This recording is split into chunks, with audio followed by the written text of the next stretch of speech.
Some calls don't start with a hello. They start with a plea you can't unhear, and when the wrong person hears it, the world tilts. The Mafia boss didn't go to the Aurora Hotel for the charity. He went because charity galas were where men got careless. They drank too much, smiled too wide, spoke too freely.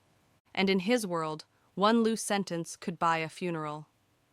He stood on the mezzanine balcony overlooking the ballroom, a quiet shadow above the glow of chandeliers.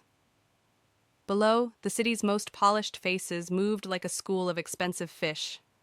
Black suits, silk dresses, diamonds that flashed like tiny knives. The Mafia boss's presence was not announced. It didn't need to be. People felt it anyway. A subtle shift in posture, a hesitation before laughter, a glance that darted away too quickly. Power always announced itself in the space it took from others. He kept one hand in his pocket, the other resting lightly on the railing, as if he was only admiring the view. His men were scattered, at the bar, by the exits, along the walls, visible enough to be noticed, quiet enough to be ignored. Restraint was his favorite kind of threat. A waiter drifted close with a tray of champagne flutes. The Mafia boss didn't take one. He didn't drink at events like this, not because he feared poison, because he preferred to stay sharper than everyone else. His phone vibrated once against his palm. Not a call, a notification, his private line, the one only 3 people in the world had. He glanced down. Unknown caller. That was unusual. He didn't answer. He never answered unknown callers. He ended them. He erased them. The phone vibrated again, and then, because the world had a sense of irony, his earpiece crackled. A soft voice from one of his men. "Boss, security feed just pinged. Someone's trying to reach your private line through the hotel switchboard." The Mafia boss's gaze dropped to the ballroom floor. He scanned faces.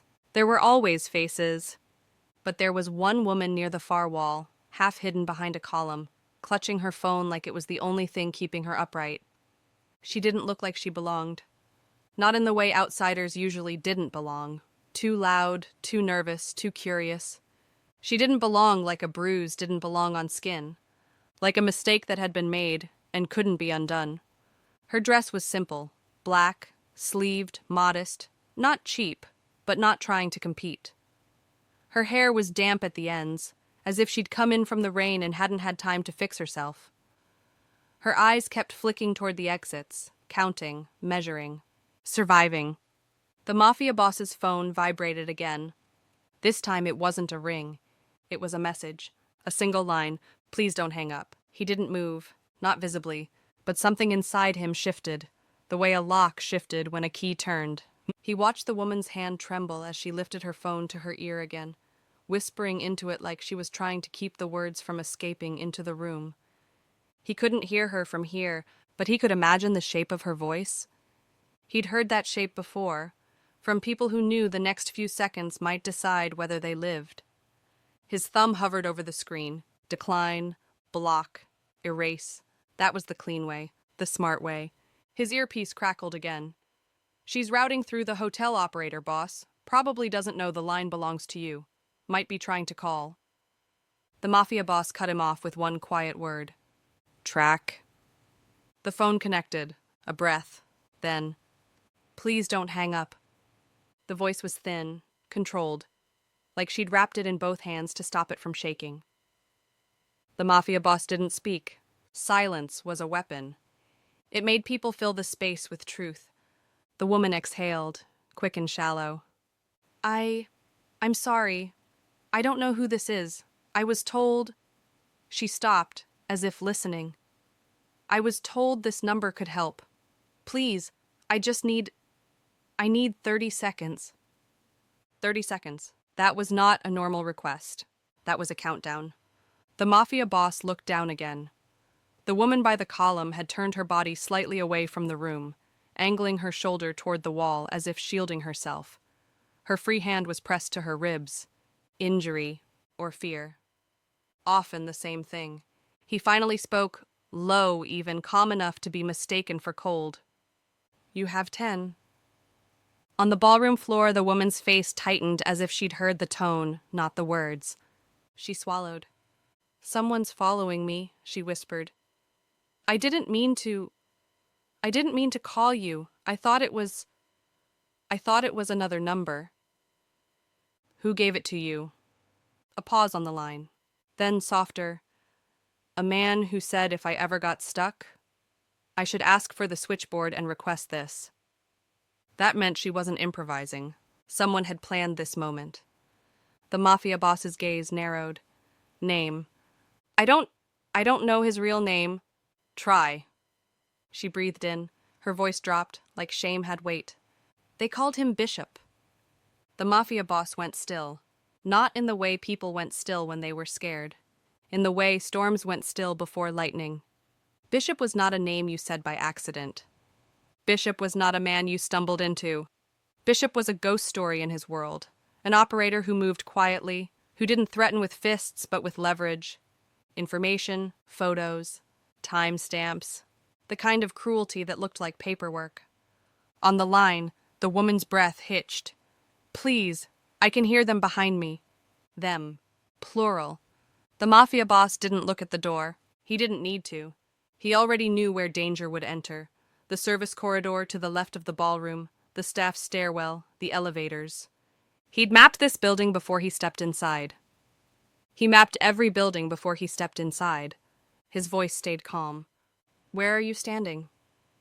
A pause, then. Near the column by the west wall. I can see the bar. I can see the big staircase. He tracked it instantly, and his eyes found her again. The black dress, the damp hair, the hand at her ribs, the way she didn't look around wildly. She didn't want to be seen. She wanted to vanish. The mafia boss spoke into the phone. Don't move. Okay, and don't look behind you. A beat. I can hear them. You can, he corrected softly. You will. He shifted his gaze slightly, and one of his men, tall, shaved head, quiet eyes, caught it instantly. A nod, then movement, smooth, unhurried, like nothing was wrong, like everything was about to be. On the line, the woman whispered, Why are you helping me? The mafia boss didn't answer the question she asked. He answered the one underneath it. Because you're standing where someone wanted you to stand. Silence. Then her voice cracked, barely audible. What do you mean? The mafia boss watched as a waiter crossed in front of her, briefly blocking her from view. When the waiter passed, she flinched. Not because of the waiter, because someone had stepped into her space. A man in a charcoal suit, too ordinary to notice, too close to ignore. Her shoulders tightened. She didn't turn. She did exactly what the mafia boss told her. He spoke into the phone, each word precise. Walk toward the bar, slowly, like you're waiting for someone. Her breath trembled. If I move, They already will, he said. Move anyway. She moved. 1 step, 2. Her hand stayed at her ribs like a secret. The mafia boss saw the charcoal-suited man follow, subtle, controlled. And then he saw the second one, by the staircase, watching, waiting. 2, just like she said. The mafia boss's jaw tightened once, barely. He didn't like being tested. And this was a test. Someone had routed a frightened woman through a hotel switchboard to his private line, inside a public ballroom, under cameras and chandeliers. A stage. His earpiece crackled. Boss, we've got visual, 2 tails, not ours. Good, the mafia boss said, because now they were visible too. On the phone, the woman whispered, They're still behind me. I know. How? He didn't answer. He didn't need to. She reached the bar and stopped, exactly where the light was brightest and the crowd was thickest. The wrong place to do something violent. The right place to do something clever. The mafia boss watched as his man drifted closer, not toward her, not directly, but into the space behind the charcoal suit. A shadow behind a shadow. Control inside control. The woman's voice trembled. Please, I don't want to die. The mafia boss closed his eyes for half a second. Not because he felt pity, because the words were familiar. He'd heard them once, a long time ago, from someone who thought begging would buy mercy. It didn't. Not then. But tonight, begging wasn't what she was doing. Tonight she was fighting for time. He opened his eyes. "Listen carefully," he said. "I'm listening." "You're going to walk to the staircase." Her breath caught. "That's where the other one is." "I know." A beat. "I don't understand." "You don't have to," he said. "Just do it." She took a step, and on the ballroom floor, the world shifted. Not with noise, with attention. Because the man at the top balcony, unmoving, unseen by most, had finally begun to act. And once he acted, nothing stayed hidden for long. The woman moved toward the staircase. The man by the staircase straightened, ready. The man behind her closed the distance, quiet. And the Mafia boss watched, phone pressed to his ear, eyes cold and focused. Because now he knew the truth. This wasn't a woman calling for help. This was bait. And someone out there wanted to see, would he bite? Would he protect her? Would he reveal himself? The woman whispered into the line, voice breaking, "Please, don't hang up!" And the Mafia boss answered, barely audible, "I won't." Not because he couldn't, because he wouldn't. And in that moment, as the two men closed in and the chandelier light trembled across polished marble, the Mafia boss realized the trap wasn't set for her. It was set for him. If you felt the tension, the silence, the weight of this moment, subscribe and share to help it find others like you. The door closed behind her with a soft, final click. Not a slam, not a threat.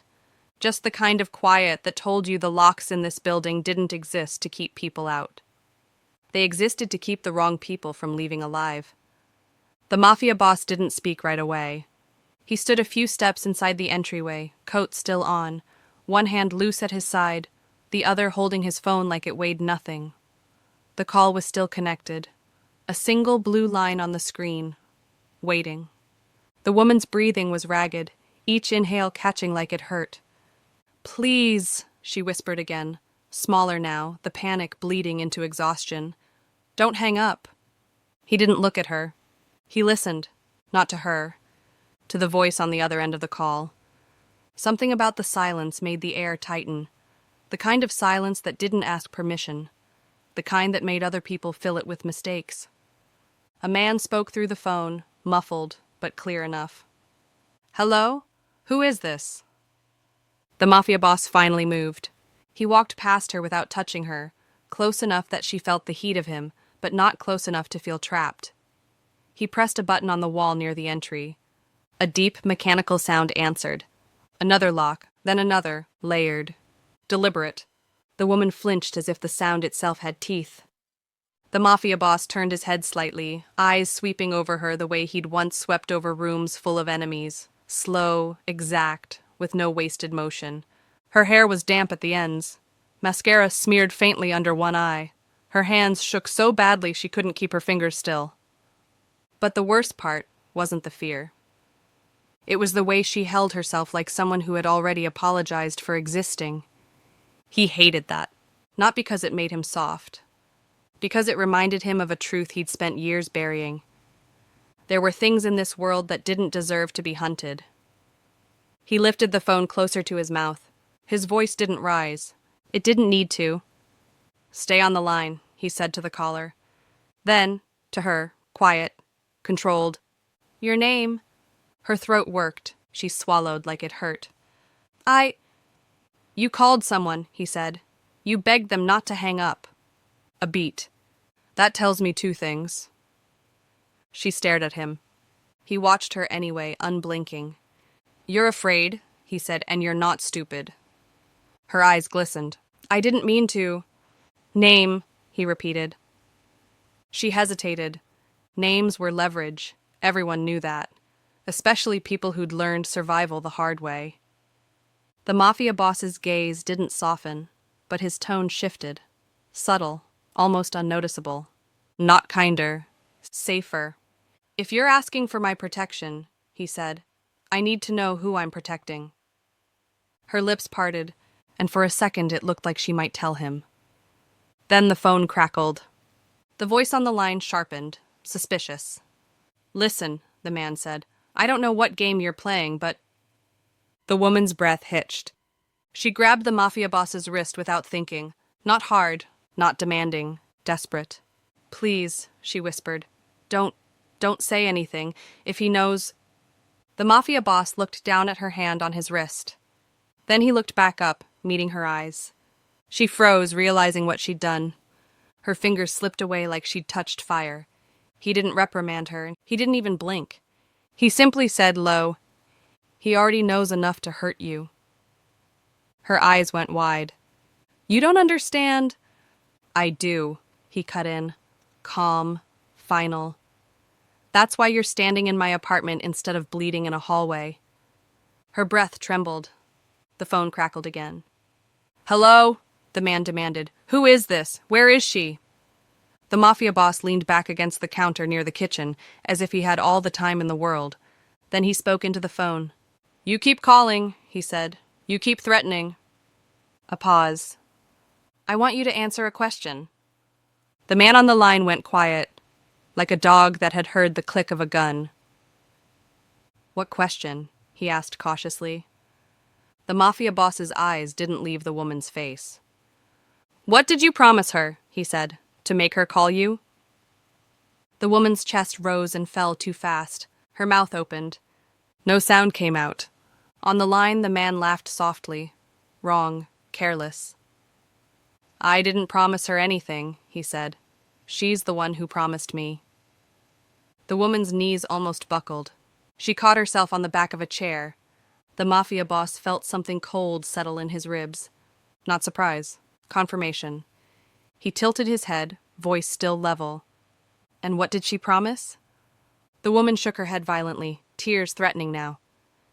"Don't," she mouthed silently. "Don't ask. Don't make this real." But the mafia boss didn't play games with shadows. He made people step into the light. The man on the line breathed in. Then, with quiet satisfaction, "She promised she'd come back." The woman made a sound, small, broken, like the words had struck her harder than any hand. The mafia boss's gaze narrowed. "Come back where?" he asked. The line went silent. Too silent. The kind that meant the man on the other end realized, too late, that he'd spoken to someone who wasn't afraid. The mafia boss waited, then said almost gently, "You have 3 seconds to speak." The caller's voice returned, forced and sharp. "I don't know who you are," he snapped, "but this is none of your business." The mafia boss smiled. It didn't reach his eyes. "It became my business," he said. The moment she said, "Please don't hang up." A beat. "Because those words," he continued, "are what people say when they're about to lose their last option." He pushed off the counter and walked toward the security monitor mounted discreetly along the wall.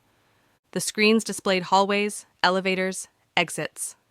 One camera angle showed the corridor outside his door. Empty. For now. The mafia boss turned the volume up slightly. Then he spoke into the phone again. "Tell me," he said, "how long you've been using her." The woman's head snapped up. Using. That word hit different. It didn't sound like blame. It sounded like exposure. The caller's breathing turned heavier. "Who is this?" he demanded again, but the confidence had cracked at the edge. The mafia boss didn't answer. He never gave his name to men who didn't deserve it. He looked at the woman instead, and asked her, quietly, "Why did you call him?" Her lips trembled. She tried to swallow. It didn't work. Because he said he could help me." The mafia boss's eyes narrowed. "Help you with what?" Her voice broke. "With disappearing." A pause. Then, shamefully, "With keeping my sister safe." That did it. Not anger, not mercy, a decision. The mafia boss turned his gaze back to the phone. "You threatened her family," he said. The caller scoffed. "Nobody threatened." "You did," the mafia boss cut in, and this time his calm carried weight like steel. The woman flinched at the shift, not because he was loud, but because he sounded like the kind of man who didn't repeat himself. The caller tried another angle, smoother. "Look," he said, "I don't want trouble. I want what she owes." The woman's eyes squeezed shut. The mafia boss held the phone away from his ear for a fraction of a second, as if something about the man's tone disgusted him. Then he brought it back. "She doesn't owe you anything," he said. A pause. "And you," he added, "have just made an expensive mistake." The caller laughed again, but it sounded thinner now. "You're bluffing." The mafia boss glanced at the monitor, then at her. "You have bruises," he said to her, soft enough that it wasn't for the caller. "Did he touch you?" Her eyes widened. "No," she whispered quickly. "Not like he didn't." "Did someone he sent touch you?" he corrected. Her throat tightened. Her silence answered for her. The mafia boss closed his eyes for a brief moment, like a man choosing restraint over instinct. When he opened them, his gaze was glacial. He lifted the phone and said to the caller, "You have 10 minutes to send me a name." The caller went still. "A name?" he repeated. "The name of the man who laid hands on her," the mafia boss said, "and the name of the person who ordered it." The woman's head snapped up. "No," she whispered. "Don't. If you push them, they'll—" The mafia boss didn't look away from the phone. He spoke to her without softening. "They already did," he said. "They already pushed. They already decided your fear was their currency." A beat. "And I don't tolerate counterfeit power in my city." The caller's voice sharpened into panic. "You're him," he said, suddenly quieter. "You're the—" The mafia boss ended the call. No theatrics, just a clean cut. Silence rushed in like water. The woman stared at the dead screen. Her hands shook harder now. "You," she whispered. "You just—" He set the phone down on the counter. Then he looked at her, expression unreadable. "You called him because you thought he was the only way out," he said. She nodded, tears finally slipping free. "And he kept you on a leash," the mafia boss continued, "because the moment you believe someone is your only option, you stop thinking." She swallowed. "I was trying to protect my sister." "I believe you," he said. That shocked her more than anything else. Her eyes flicked up to his. He didn't look like a savior. He didn't look like a hero. He looked like the kind of man who could end a war without raising his voice. And yet, he'd just said he believed her. The woman's voice came out small. "I didn't know you were listening." The mafia boss stepped closer, not crowding her, just closing the distance enough that she couldn't pretend this was a dream. "You whispered into a phone," he said. A beat. "And you're in my home." His gaze held hers. "That means one thing." She barely breathed. "You're mine to protect," he said quietly. Her mouth parted. Fear and relief collided in her chest so hard she almost couldn't stand. "But," he added, voice steady, dangerous in its calm, "you need to tell me the truth." She trembled. "What truth?" The mafia boss didn't blink. "Why you're really running," he said, "and why you thought a mafia boss wouldn't notice a plea meant for someone else." The woman's lips shook. Then she whispered, barely audible, "Because I didn't think you'd care." For the first time, something flickered behind his eyes. Not softness, not romance. Something older, something like a wound being touched. He exhaled slowly. Then, with the same controlled certainty he used to give orders. "Sit," he said. She obeyed, not because she was weak, because her body had finally realized she was out of adrenaline and into consequences. The mafia boss turned back to the security monitor. His phone buzzed once. A message preview flashed. Unknown number. 3 words. "You shouldn't interfere." He stared at it for a moment. Then he looked at her. And the decision was already made. "Tell me about your sister," he said. The woman swallowed. "My name is—" He held up a hand, stopping her gently. "We'll do names after," he said. "First—" His eyes went colder. "Tell me who taught you to beg into a phone like your life depends on it." Because in his world, begging was a language, and someone had taught her fluency. The call ended without a sound. No click, no goodbye. Just silence. Thick and intentional, like someone had decided the conversation was finished long before she had. The mafia boss didn't move. His phone remained at his ear, long after the line had gone dead. Around him, the city continued as if nothing had changed. Traffic murmured below. A siren wailed somewhere distant. The hum of electricity pulsed through the walls of the penthouse. But inside the room, something had shifted. Not chaos. Focus. He lowered the phone slowly and set it on the desk. Across from him, the woman stood frozen, fingers clenched around her own device, knuckles pale, breath caught halfway between panic and disbelief. She hadn't realized he was listening, hadn't known the call was on speaker. "Please don't hang up," she'd whispered. And the voice on the other end had smiled through the silence. The mafia boss turned his head just enough to look at her. She flinched, not because of his gaze, but because of what she saw settle behind it. Calculation. "How long," he asked quietly, "have they been calling you?" She swallowed. "I didn't mean for you to hear that." "That wasn't my question." Her shoulders slumped, not in defeat, but in exhaustion. 3 weeks, she said, maybe longer. They stopped leaving messages after the first few days. Why? Because they didn't need to anymore. The mafia boss leaned back in his chair, not aggressively, not defensively, as if the answer had confirmed something he'd already suspected. "They waited," he said, "until you were tired enough to answer." Her jaw tightened. "They know where my sister lives." There it was. The room went very still.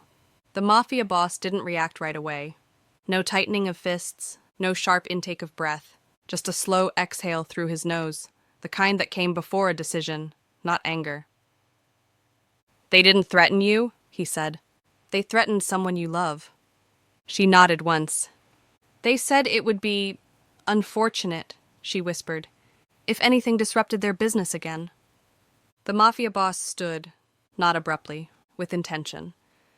He crossed the room to the window, looking out over the city like it owed him answers.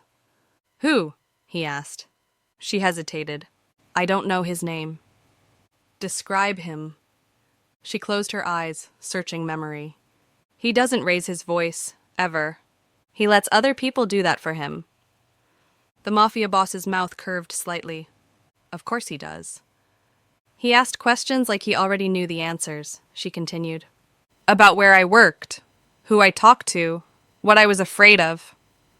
Her voice wavered. "He said you don't survive in this city by being loud." The mafia boss turned. Now his eyes were sharp. "That narrows it down." Her stomach dropped. "You know him." "I know the type," he corrected, "and I know who taught him." She took a step back. "I didn't want to drag you into this." "You didn't," he said calmly. "They dragged themselves in the moment they used my building as cover." Her breath hitched. "What do you mean?" The mafia boss reached for a tablet on the desk and tapped the screen. Security footage bloomed to life. The lobby, the street, the corner cafe across the road. "See that man?" he asked. She leaned closer. A figure stood near the entrance, unremarkable, forgettable. "I've seen him," she whispered. "He's been there every morning." "Yes," he said, "and so has the woman by the bus stop." Another tap. A second figure appeared, scrolling a phone, never quite leaving the frame. "They rotate," he continued. "Different faces, same posture." Her chest tightened. "They're watching me." "They're watching us," he corrected. Silence stretched between them. "Why wait?" she asked finally.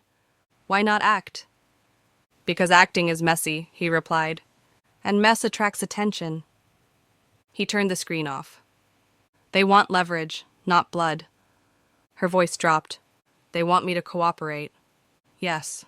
"And if I don't?" "They'll make sure you regret believing silence was protection." Her hands shook. "I thought if I stayed invisible—" "There's no such thing as invisible," he interrupted gently. "Only ignored." She laughed. Soft, brittle. "And now?" "Now," he said, stepping closer. "You're valuable." She looked up at him.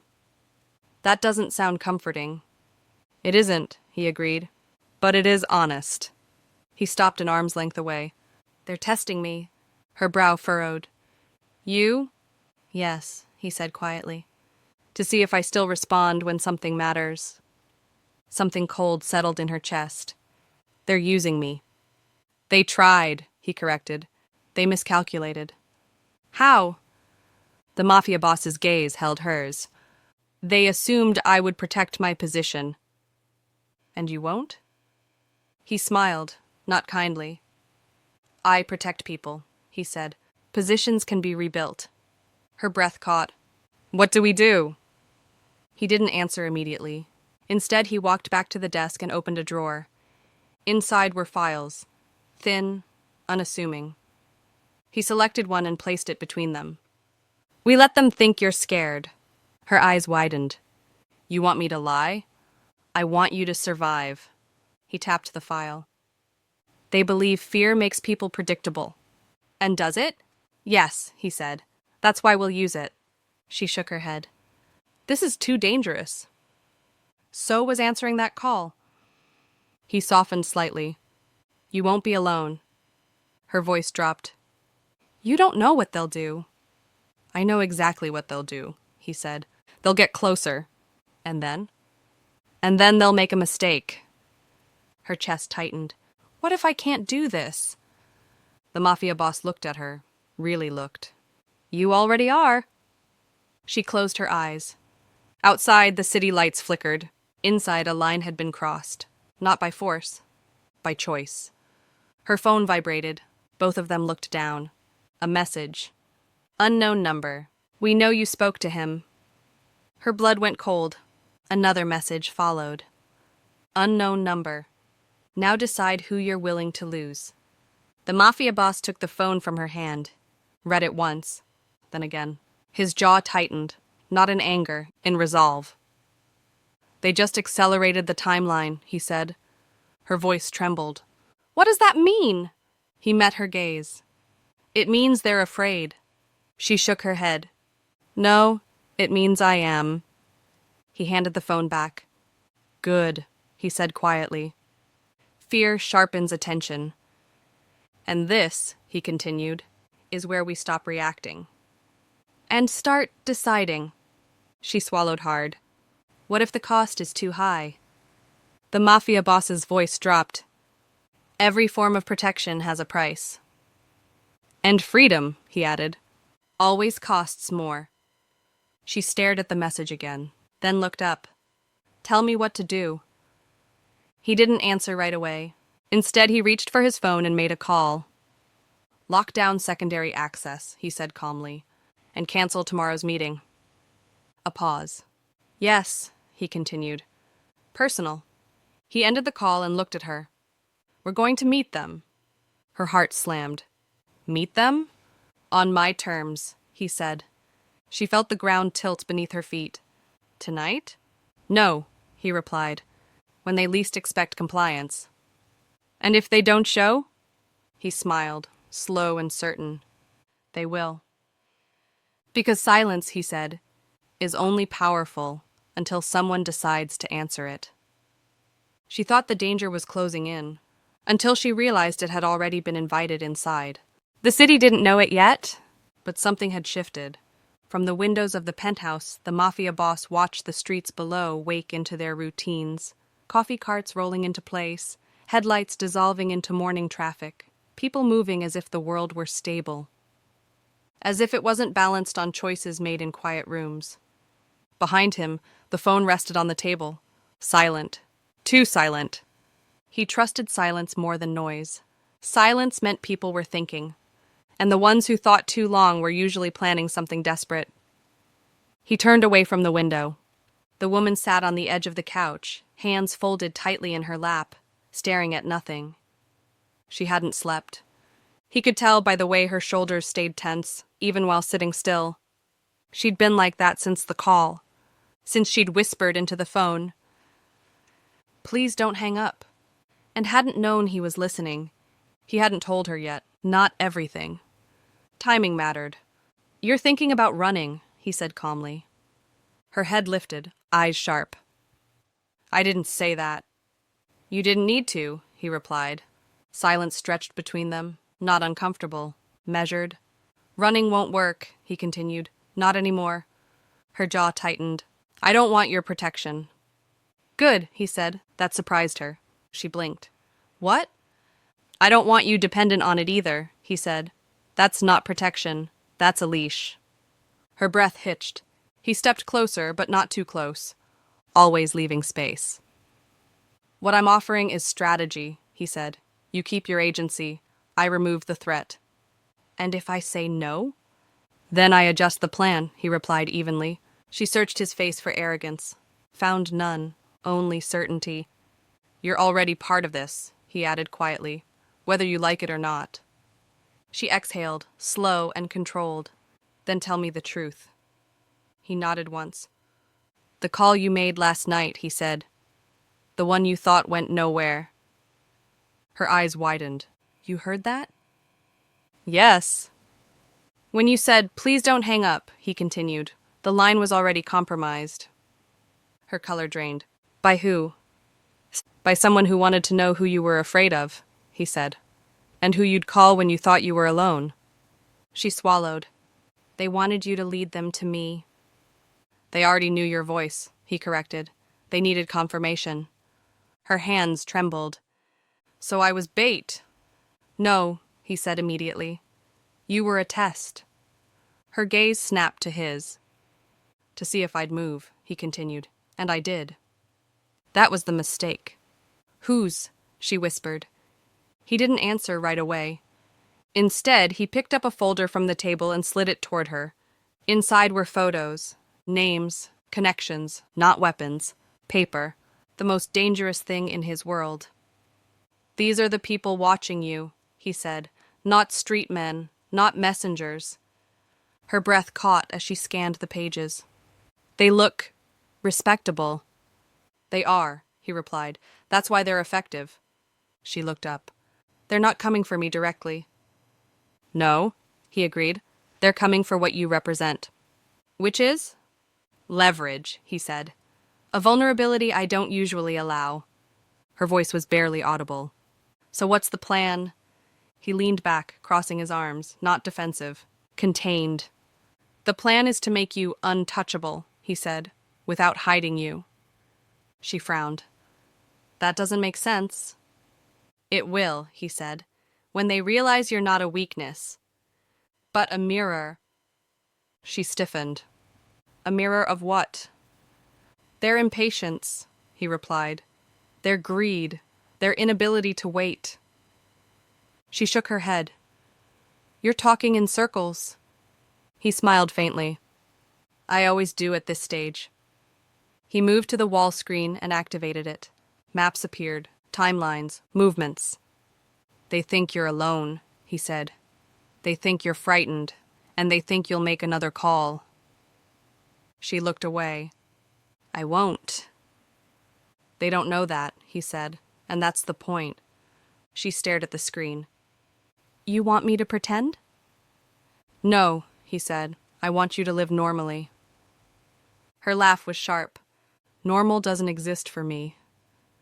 It will, he said calmly, because I'm changing the rules. She turned to face him fully.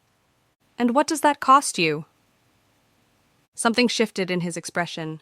Not fear, not doubt. Wait. Influence, he said. Silence. A few alliances I no longer respect. She swallowed. You're risking a lot. Yes. Why? Because for the first time since he'd taken control of his empire, the answer wasn't strategic. It was personal. Because they listened to you beg, he said quietly, and they thought it made you weak. Her chest tightened. They were wrong. Silence fell again. Deeper this time. She stood slowly. If this goes wrong, it won't, he said. And if it does? He met her gaze. Then it ends with me. That was not a promise. It was a boundary.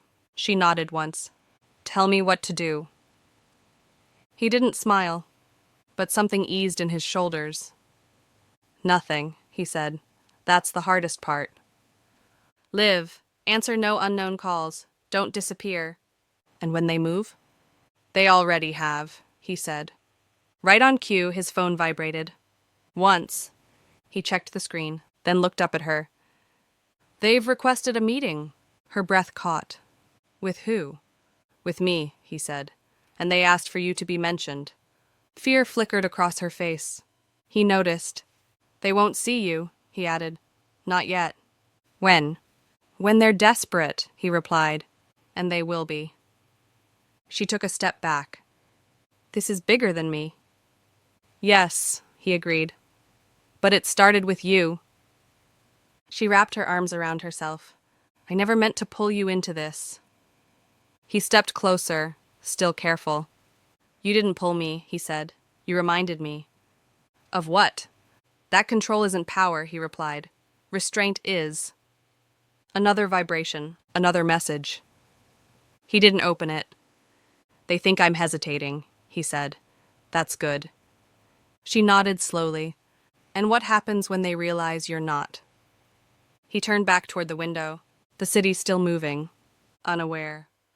Then they'll panic, he said, and panic makes people sloppy. She watched him. This man who ruled through quiet, through patience, through waiting longer than anyone else could. Stay close tonight, he said, not because you're in danger, but because when this ends, everything changes. She didn't ask how. She already knew. And somewhere far below, in boardrooms and dark cars and encrypted lines, the people who thought they were listening in had no idea they were already being led exactly where he wanted them.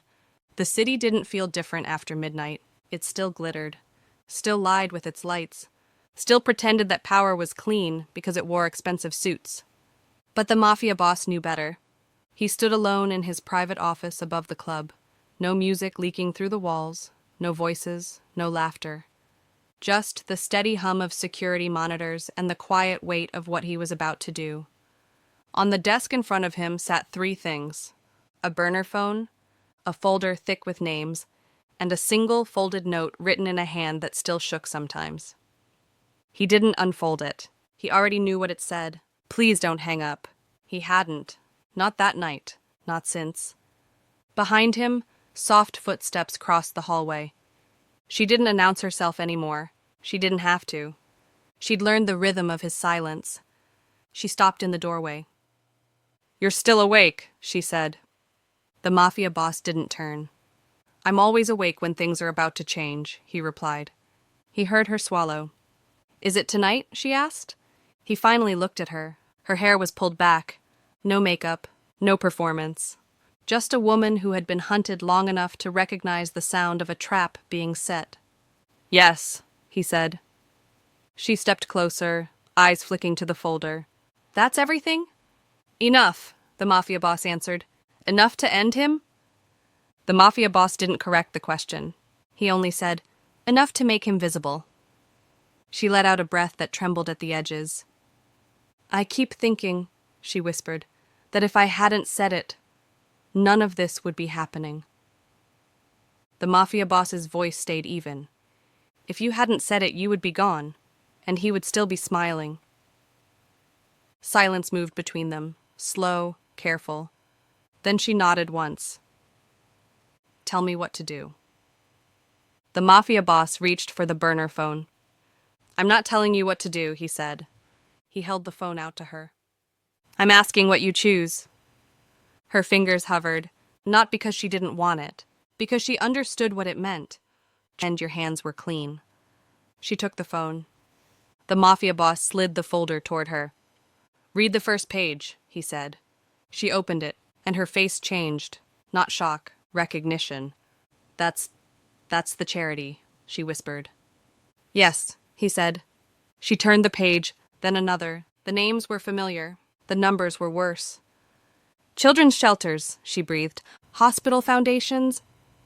Her voice broke. They used suffering like currency. The mafia boss watched her grip tighten on the paper.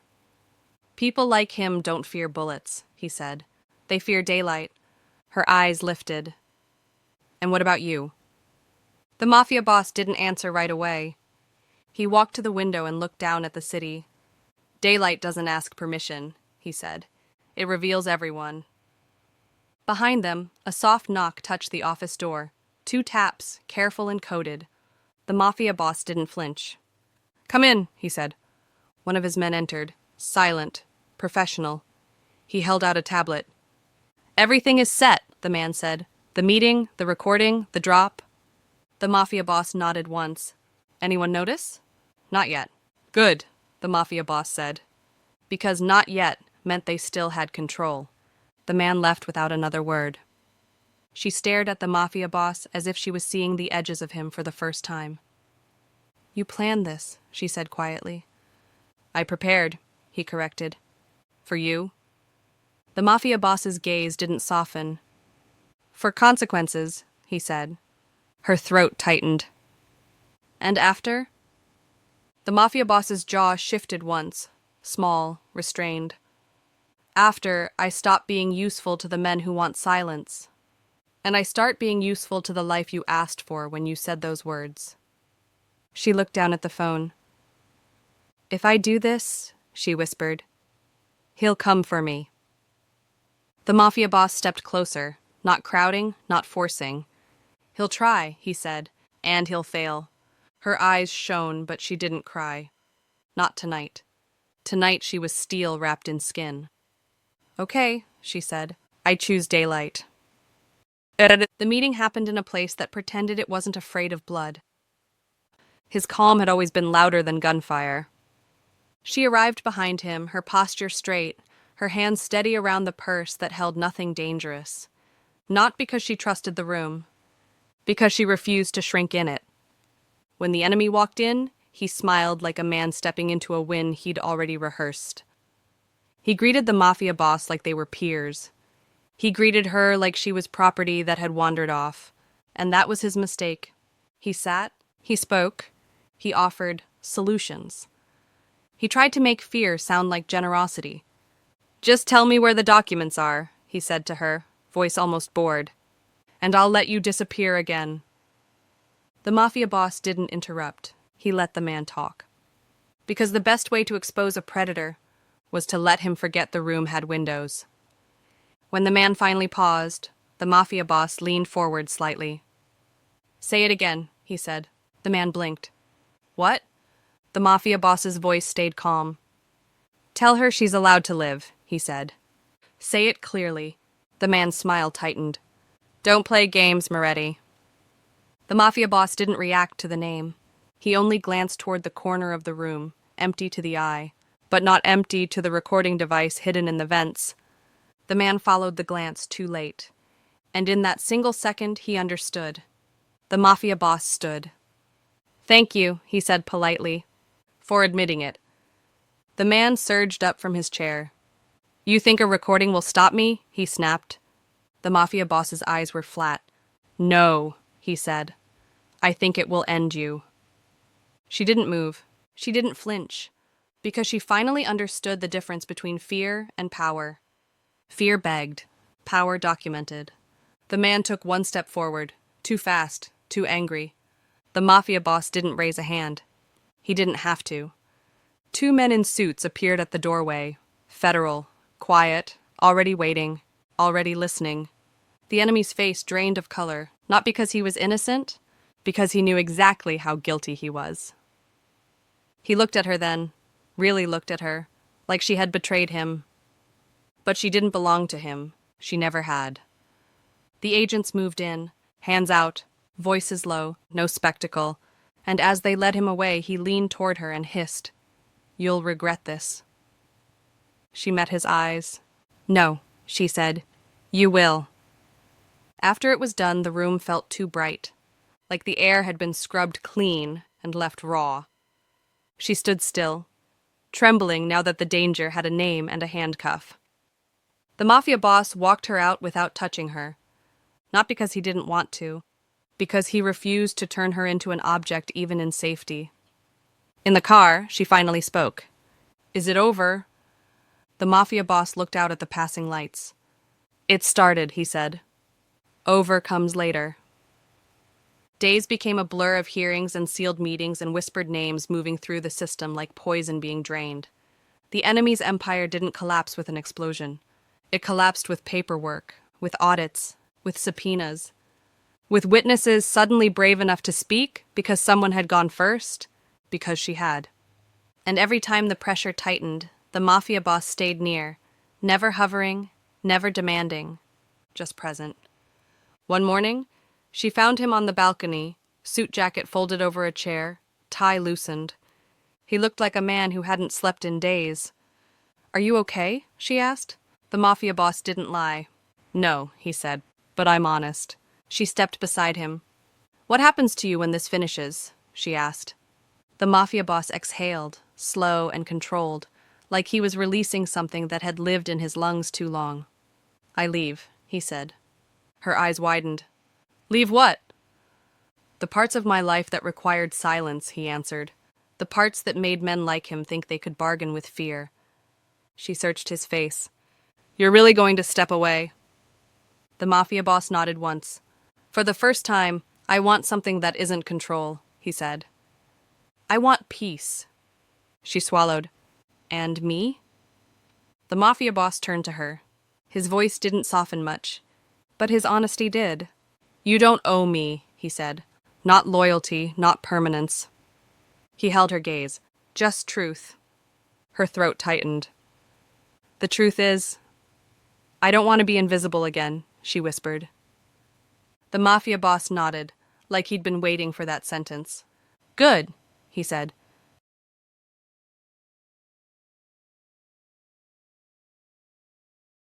Gone.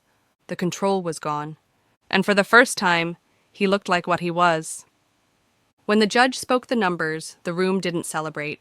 It simply exhaled, because justice didn't feel like fireworks. It felt like quiet, returning to places that had forgotten what quiet was. Afterward, outside the courthouse, she stood beside the mafia boss as cameras flashed from a distance. "Are you scared?" he asked.